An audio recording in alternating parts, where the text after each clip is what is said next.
Hey everybody, Dan Weintraub here, danweintraubcoaching.com and Dan Weintraub Books on Amazon.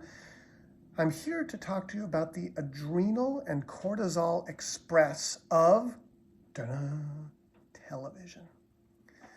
Television is perhaps one of the most destructive and dysregulating things, practices, we can engage in with regard to our nervous systems and our neurophysiology.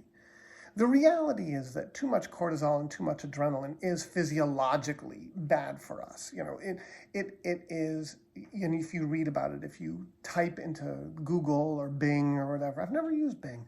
If you type in, the effects of cortisol on the body, it's really quite dramatic. And too much adrenaline, anxiety, causes adrenaline, right? The amygdala, the brain filters information, it senses fear, it goes to the rear brain, the amygdala goes, it squeezes, it talks to the hypothalamus, which then talks to the adrenal gland, the adrenaline comes surging through your body, your heart starts pounding, Television is all adrenaline and all cortisol producing nowadays.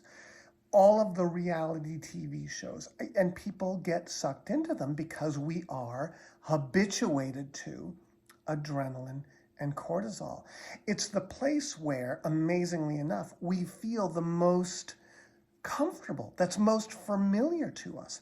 And so people watch shows like Cops and Cheaters and, The First 48 and all of these shows that are just cortisol and adrenaline enhancing, not to mention high intensity athletic event. I could go on and on.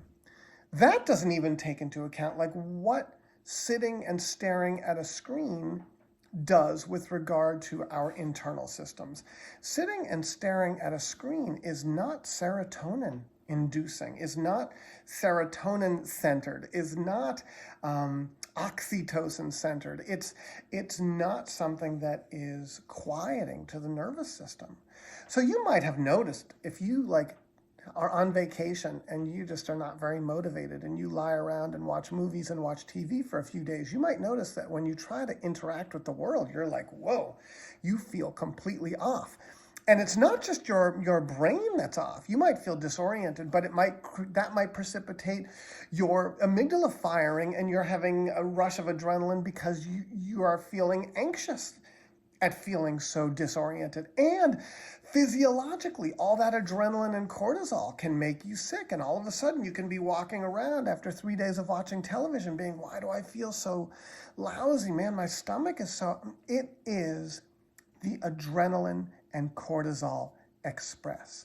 And so unless you're someone who is bathed in serotonin and oxytocin all the time and you need a little adrenaline, I would say a daily practice to avoid is television. Do anything else but sit around and watch TV. It is so bad for your nervous system.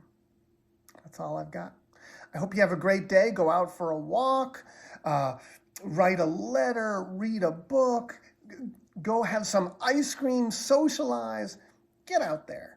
The being out there in the world tends to, generally speaking, and I would have to really investigate your history with you, tends to bring us to a place of greater regulation. Anyway, I hope you have a good one, and I'll talk to you again soon. Bye.